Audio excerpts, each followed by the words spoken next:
అందరికీ నమస్కారం. హిందూ లైబ్రరీకి స్వాగతం. ఈరోజు వరలక్ష్మి వ్రతంలో మనం సంప్రదాయబద్ధంగా పెట్టుకున్న కలశాన్ని అమ్మవారిలా ఎలా ముస్తాబు చేసుకోవాలో చూపిస్తాను. చాలామంది కలశం పెట్టుకుంటాం, మేము ఎప్పుడు ఇలా అమ్మవారిని పెట్టుకోవచ్చో లేదో అని అనుమానపడుతూ ఉంటారు. అలాంటి వాళ్ళ కోసం కలశాన్ని అదే విధంగా ఉంచి ఏ మార్పు చేయకుండా దానిపైనే బ్లౌజ్ పీసు అమ్మవారి ముఖం పెట్టి ఇలా అమ్మవారిలా తయారు చేశాను అనమాట. నా ఛానల్ ఎవరైనా ఫస్ట్ టైం చూసినట్లయితే కనుక సబ్స్క్రైబ్ చేసుకుని బెల్ ఐకాన్ యాక్టివేట్ చేసుకోండి.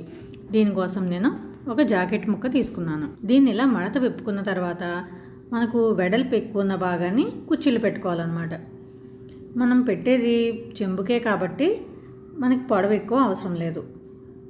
కాబట్టి వెడల్పు ఎక్కువ ఉన్నదంతా కూడా కుచ్చిళ్ళు పెట్టుకుంటే మనకి కుచ్చిళ్ళు ఎక్కువగా వస్తాయన్నమాట. నేను ముందుగా మధ్యలో నుంచి మొదలుపెట్టి ఇలా మనకి ఏ సైజు కావాలంటే ఆ సైజు కుచ్చిళ్ళలా పెట్టుకుంటూ వెళ్ళాలన్నమాట. ఇలా చివరి వరకు పెట్టుకున్న తర్వాత ఆ సెంటర్లో ఒక క్లిప్ పెట్టేసుకోవాలి. మనం కొంచెం నిలబడేలాంటి క్లాత్ తీసుకుంటే కనుక ఈ కుచ్చిళ్ళు అనేవి చక్కగా నిలబడతాయి. ఇప్పుడు ఇలా క్లిప్ పెట్టుకున్న తర్వాత ఈ రెండు చివర్లు కూడా మనం సర్దుకోవాలన్నమాట. మధ్యలో వచ్చినట్టుగానే కుచ్చిళ్ళు వచ్చేలా చేసుకుని ప్రెస్ చేసుకుని చివర కూడా ఒక క్లిప్ పెట్టుకోండి. ఇదే విధంగా రెండో వైపు కూడా చేసుకుంటే సమానంగా వస్తాయన్నమాట. ముందు మీరు మధ్యలో పెట్టేసుకుంటే దాన్ని బట్టి ఇటువైపు అటువైపు కూడా ఇలా సరి చేసుకోవచ్చు. ఇలా రెండు వైపులా కూడా చక్కగా సర్దుకుని ప్రెస్ చేసుకుని క్లిప్ పెట్టేసుకోండి. ఇప్పుడు కలశం ఎలా పెట్టుకోవాలో చూద్దాం. నేను సంప్రదాయంగా కలశం ఎలా పెడతారో అదే విధంగా పెడుతున్నాను అనమాట. ముందుగా ఒక గిన్నెలో బియ్యం తీసుకున్నాను. మామూలుగా అయితే ఒక ప్లేట్లో పోస్తాం కదా, కానీ కొంచెం ఎత్తు ఎక్కువ వస్తుందని చెప్పి నేను ఒక ఇత్తడి గిన్నెలో బియ్యం తీసుకున్నాను.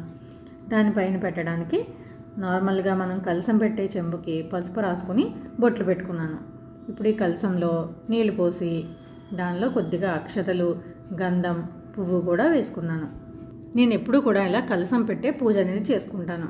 ఈసారి ఎందుకు నాకు అమ్మవారిలా ముస్తాబు చేయాలనిపించింది. అందుకే సంప్రదాయబద్ధంగానే కలశం పెట్టి దానికి ఒక్క బ్లౌజ్ పీస్తోనే అమ్మవారి రూపాన్ని తీసుకొచ్చాను అనమాట. ఇప్పుడు కొబ్బరికాయకి కూడా పసుపు రాసి బొట్లు పెట్టుకోవాలి. దీనిపైన ఒక మామిడి కొమ్మ పెట్టుకుని ఇలా కొబ్బరికాయ పెట్టుకోవాలి. ఇప్పుడు మనం మడత పెట్టుకున్నాం కదా జాకెట్ ముక్కని, దాన్ని తీసుకోవాలి. మనం మధ్యలో క్లిప్ పెట్టుంచాం కదా, కరెక్ట్గా సెంటర్ పార్ట్ ఇలా కొబ్బరికాయకి వెనక వైపుకి వచ్చేలా పెట్టాలన్నమాట. మనకి ఆ కొబ్బరికాయకి ఎత్తు ఉంటుంది కదా, కాబట్టి ఇలా పెట్టగానే మనకి అక్కడ నిలబడుతుంది. మనం కర్ర లాంటిది ఏది కట్టకపోయినా సరే అలా దాని మీద పెట్టగానే నిలబడుతుంది అనమాట. ఇప్పుడు ఈ చివర్లు రెండు సమానంగా ఉండేలా చూసుకుని ఇక్కడ ఒక పిన్ని పెట్టుకోవాలి. గుండు పిన్ని కానీ సేఫ్టీ పిన్ని కానీ ఏదైనా పర్వాలేదు. అప్పుడు మనకి కుచ్చిళ్ళన్నీ కూడా సమానంగా వస్తాయన్నమాట. ఇప్పుడు మధ్యలో ఇంకొక చోట కూడా ఇలా దగ్గరికి పట్టుకొని ఇంకొక పిన్ని పెట్టేసుకోవాలి. ఇప్పుడు ఈ బ్లౌజ్ పీస్ పై భాగం అంటే మనం కొబ్బరికాయకి ఎక్కడైతే పెట్టామో అక్కడ కూడా ఈ రెండు చివర్లు ఇలా దగ్గరకు తీసుకొచ్చి అక్కడ ఒక పిన్ని పెట్టుకోవాలి. అంటే మనకి కొబ్బరికాయ అనేది ఇంకా కనిపించకూడదు అనమాట, మొత్తం కవర్ అయిపోవాలి. అలా చివరికి పెట్టేసుకోవాలి. ఓన్లీ కొబ్బరికాయ ముచ్చుకు ఒకటే పైకి ఉంటుందన్నమాట. సో చూడండి, నేను వేలు పెట్టాను కదా, అక్కడ ఒక పిన్ పెట్టేసుకోవాలి. ఇప్పుడు మనకి కొబ్బరికాయ అంతా కూడా కవర్ అయిపోయింది కదా. ఇప్పుడు ఈ కుచ్చిళ్ళు మనకి ఇలా విడినట్టుగా వచ్చాయి కదా, అవి చక్కగా ఇలా చీర విచ్చుకున్నట్టుగా రావాలంటే మధ్యలో మనం ఇలా ఒక వడ్డాణం లాంటిది పెడదాం. దీనికి మీరు ఏదైనా చిన్న లేస్ అయినా సరే పెట్టుకోవచ్చు అనమాట.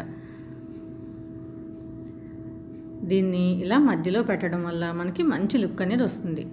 కరెక్ట్గా ఇలా సెంటర్ పాయింట్కి, అంటే మనం చెంబు పెట్టాం కదా, ఆ చెంబు అంచు వరకు వస్తుందన్నమాట. ఇది అక్కడ పెట్టి మనం టైట్గా కట్టుకుంటే కనుక పైన బాడీ పార్ట్ లాగా కింద కుచ్చిళ్ళలాగా వస్తుందన్నమాట. ఇలా సెపరేట్ చేయడం వల్ల మనకి మంచి లుక్ అనేది వస్తుంది. మీరు ఈ వడ్డాణం ప్లేస్లో చైన్ కానీ ఏదైనా నెక్లెస్ కానీ ఏదైనా సరే వాడుకోవచ్చు, జస్ట్ అలా పట్టి ఉంచడానికి అనమాట. ఇప్పుడు అమ్మవారి ముఖాన్ని పెట్టుకున్నాము. ఇది ప్లెయిన్ ముఖం తీసుకున్నానండి నేను. దీనికి ఇలా స్టోన్ చైన్స్, కుందన్స్ అతికించాను అనమాట.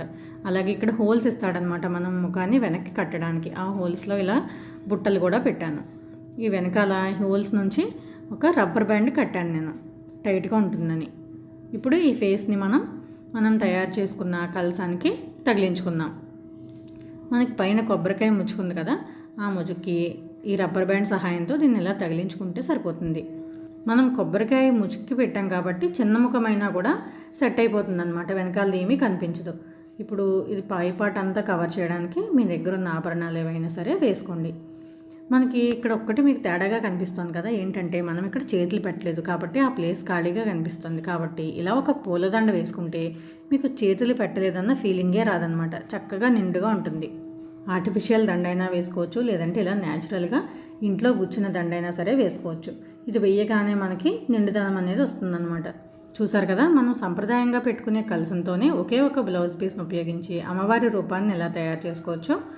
మీకు వీడియో నచ్చితే లైక్ చేయండి, ఫ్రెండ్స్ అండ్ ఫ్యామిలీ మెంబర్స్కి షేర్ చేయండి. సర్వే జన సుఖినో భవంతు.